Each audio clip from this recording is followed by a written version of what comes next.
The Blind Daughter and the Dark Father. In the heart of West Africa, where the sunset paints the trees with flames of crimson gold, lies a remote village called Zwani, a place where the earth listens, but people stay silent. In a worn-out clay hut near the edge of the village, lived a 13-year-old blind girl named Aira, with her mother Mesa and her stepfather Kobo. Aira had never seen the light of day. Her eyes, glazed with a pale mist, never opened to colors or shapes, but her soul was vivid. She could sense things others ignored, the heartbeat of the soil, the shift in someone's breath, the truth behind spoken lies. Her mother, Mesa, was a weathered woman. Life had robbed her of youth, but not of her resilience. Each day, she worked at the village market, selling woven baskets and mending clothes for travelers. Her only joy, her only reason to wake up, was Aira, fragile, beautiful, and blind. Kobo was a different story. From the outside, he was a kind man, always smiling, giving sweets to children, helping elders cross the street. But behind closed doors, Kobo was a shadow, cold, calculating, dangerous. Aira could never explain it in words, but his footsteps always felt heavy. His breath too close. His presence too silent. Often, Kobo would sit beside her, place a hand on her cheek and say, "Greater than God made you blind, my little flower, so you'd always trust me." She wouldn't respond. But her small fingers would tense up. Her body would flinch, even though she couldn't see the darkness in his eyes, she could feel it. One afternoon, Aira was sitting by the river, her fingers tracing pictures in the mud, shapes only she could feel. The wind whispered through the reeds, and for a brief moment, it felt like the earth was hugging her. Then, she heard footsteps. Kobo. He sat behind her and watched. Then asked, "Greater than you always sit here. What do you see?" Aira tilted her head toward the sound of the river and replied softly, "Greater than the river listens. The trees protect. And the soil hides what no one else can see. These are my eyes." Kobo gave a low chuckle. "Not warm. Not kind. Greater than maybe the soil can hide your secrets too. Right?" She stopped drawing. Her fingers froze. She didn't answer. That night, the sun fell behind the horizon like blood dripping down the sky. Aira reached out to shut the door. She knew her mother would be late coming from the market. Kobo sat silently in the corner, sipping from a rusted metal cup. The room reeked of sweat, stale air, and something sinister. Aira lay on the rug, hands clasped on her chest, and whispered into the dark ceiling, "Greater than God. Are you there?" Then came the footsteps. Slow. Careful. Calculated. A shadow leaned close to her and whispered, "Greater than yes. I'm here." But it wasn't God. It was the beginning of her nightmare.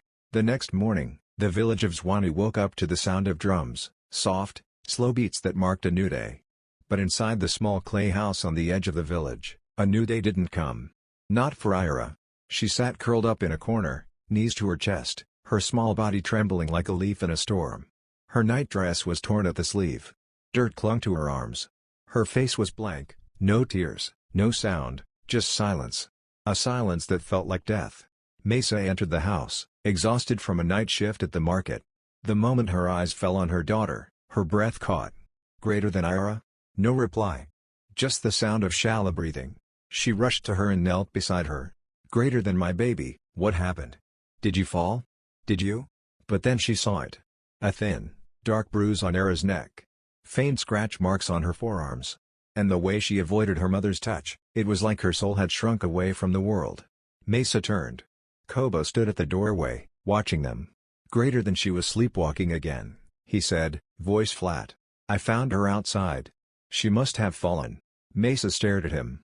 "Greater than but she hasn't sleepwalked since she was 8. Maybe she started again." He shrugged, stepping inside casually. That day, Mesa stayed home. She sat beside Aira, feeding her slowly, whispering songs from her own childhood. But Aira didn't respond. Her lips moved once, just once, and Mesa had to lean in to hear her whisper. "Greater than he touched the river inside me." Mesa froze. Her heart sank into her stomach. She looked into her daughter's pale eyes and knew, she knew. But what could she do? Kobo was respected in the village. He was friends with the chief. He brought food home. He had always provided. Who would believe a blind girl? That night, Mesa sat by the fire with trembling hands. The fire cracked, the shadows danced on the walls, and Aira slept beside her, still clutching her doll. Mesa picked up an old wooden box hidden under the bed.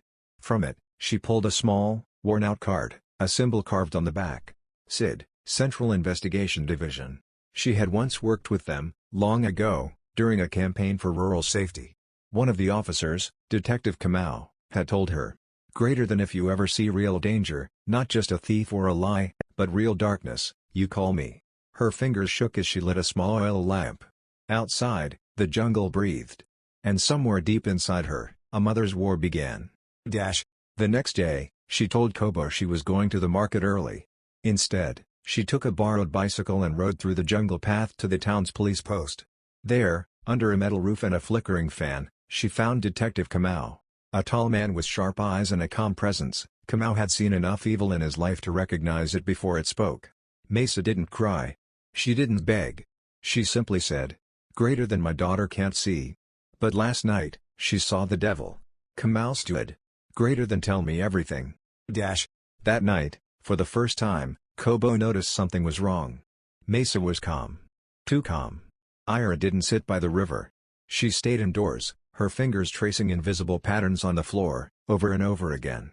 And the next morning, when Kobo stepped outside to stretch, 2 black jeeps rolled into the village.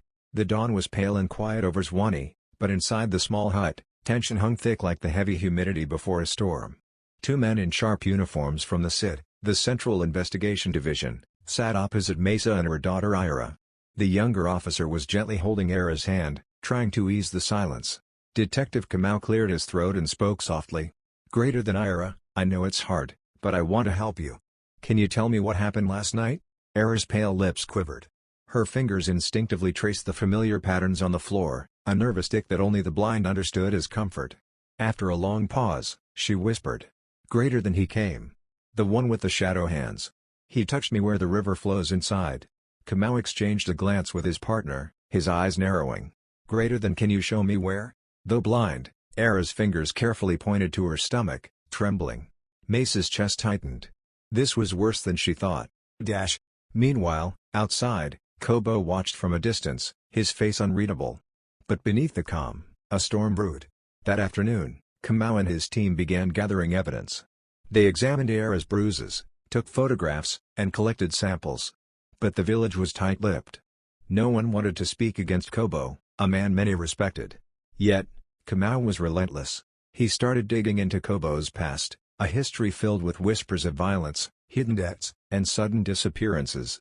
Slowly, the mass Kobo war began to crack. Late that evening, as the village slept, Kamau and 2 officers approached Kobo's hut under the cover of darkness.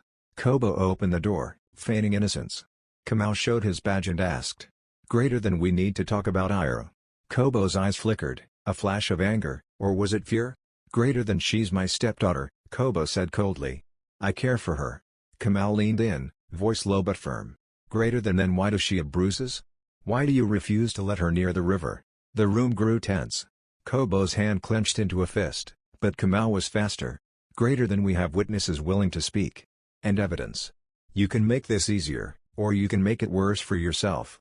For the first time, Kobo's facade crumbled. His eyes glinted with something dangerous, rage, desperation, and a flicker of panic. That night, the village awoke to a distant scream, a sharp, blood-curdling sound that cut through the silence. It was coming from Kobo's hut. Kamau and his team rushed over. Inside, they found Kobo unconscious on the floor, a pool of blood beneath him. Beside him lay a broken bottle, the weapon of his own self-destruction. Before paramedics arrived, Kamau's voice was steady but grim. "Greater than he tried to run from justice, but the truth doesn't run." The sun rose high over Zwani, but inside the police station, the atmosphere was heavy, thick with tension and the weight of truths long buried. Kobo sat in a cold, metal chair, cuffs biting into his wrists. His face was pale, sweat mixing with dried blood from his self-inflicted wound. Across the table, Detective Kamau leaned forward, eyes sharp but patient.